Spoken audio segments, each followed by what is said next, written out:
계속해서 대구 경북 소식 전해드리겠습니다. 대구와 경북 지역에 내리고 있는 약한 비는 오전에 대부분 그치겠습니다. 어제부터 지금까지 내린 비의 양은 대구가 45, 울진군 온정면이 98.5, 안동 53mm 등이며 오전까지 5에서 10mm가량의 비가 더 내리겠습니다. 비가 그친 뒤 흐린 가운데 낮 최고 기온은 대구 15도, 구미 17, 포항이 13도 등 12도에서 17도의 분포를 보이겠습니다. 비가 내리고 공기 흐름이 빨라서 대기 중 미세먼지 농도는 좋음 단계를 보이겠습니다. 대구기상지청은 내일부터 당분간 대체로 맑겠고 평년과 비슷하거나 조금 높은 기온 분포를 보일 것으로 내다봤습니다. 대한민국 산업 근대화의 상징이었던 쌍용양회 문경공장이 가동 61년 만에 가동을 중단하고 역사의 뒤안길로 사라집니다. 문경공장의 역사적 의미가 큰 만큼 근대 문화유산 지정 등 활용 방안이 적극 모색돼야 한다는 지적입니다. 조동진 기자입니다. 60년 넘게 문경신기공단을 지켜온 쌍용양의 문경공장이 오는 30일자로 조업을 중단하고 문을 닫습니다. 시설이 노후화된 데다 생산성이 줄어들고 시멘트 수요마저 급감하면서 연간 30억 원의 적자를 내자 가동을 중단하게 됐습니다. 건설 경기가 급속도로 지금 안 좋아지고 있잖아요. 왜냐면 이게 설비가 너무 낙후돼갖고 안전상의 위험이 많이 있습니다. 이게.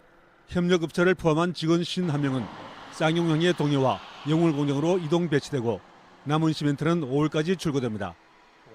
1957년 한국전쟁 후 웅크라, 즉 국제연합 한국재건단의 재건 사업의 하나로 건립된 쌍용양의 문경공장은 우리나라 시멘트 산업의 역사입니다.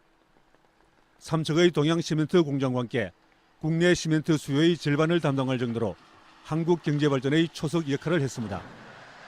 60년대는 초등학교 교과서에 실릴 정도로 공장의 건축물과 설비 하나하나가 역사적 의미와 문화유산적 가치가 높습니다. 산업통상자원부와 특히 경상북도와 협의를 해서 산업유산으로 지정되어 우리 후손들에게 견학 장소로 특히 관광자원 되었으면 하는 그런 바람입니다. 산업역사박물관이나 교육체험관, 창업이나 예술단체 활용공간은 물론 공원화 조성 등 다양한 활용 방안이 필요합니다. 한국 경제 재건의 옛 영광을 뒤로한 채 역사의 뒤안길로 사라지는 문경공장이 새로운 문화유산으로 재탄생될지 주목됩니다. MBC 뉴스 조동진입니다. 자유한국당 경북도당 공천관리위원회는 경선을 거친 기초단체장 후보로 경주시장에는 준하경, 김천시장 김은규, 예천군수 김학동, 영천시장 김수용 후보를 공천하기로 했습니다. 경산시장에는 최영조, 봉화군수 박노욱, 울진군수 손병복 후보도 확정했습니다. 바른미래당 공천관리위원회는 대구 동구청장의 강대식 후보, 북구청장의 구본항, 서구청장에는 서중현 후보를 공천했습니다. 바른미래당은 이번 단수 후보자 발표를 시작으로 경선 지역 공천 확정과 추가 공모 등 공천에 속도를 내기로 했습니다.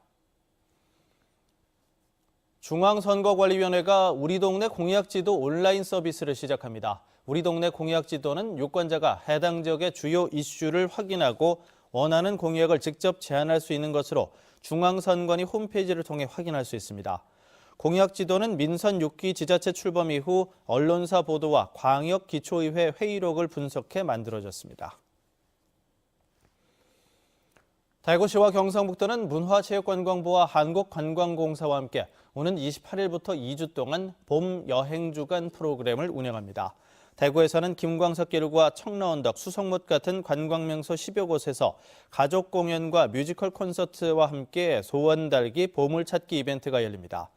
경북에서도 경주, 김천을 비롯한 16개 시군에서 호반길 산책, 직지사 투어, 어린이날 공연 같은 다양한 행사가 마련됩니다.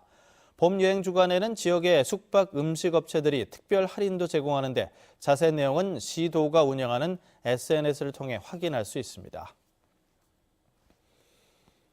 국내 환경단체들이 후쿠시마 방사능 수산물 수입 반대에 시민 2만 8천여 명이 서명했다면서 일본과의 세계무역기구 즉 WTO 분쟁과 관련해서 민관과 함께 대응할 것을 정부에 요구했습니다. 환경단체들은 우리 정부의 일본산 식품 수입 규제 조치가 WTO 협정에 위배된다는 1차 판정에 대해서 후쿠시마 원전 사태가 여전히 지속되고 있고 국민 먹을거리 안전의 중요성 등을 감안할 때 WTO 측의 판정에 문제가 있다면서 현재 진행 중인 상소에서는 민관이 공동으로 대응할 것을 촉구했습니다. 지난달 말 김포에서 구제역이 발생한 이후 경북도 내 모든 양돈 농가의 긴급 백신 접종이 마무리됐습니다.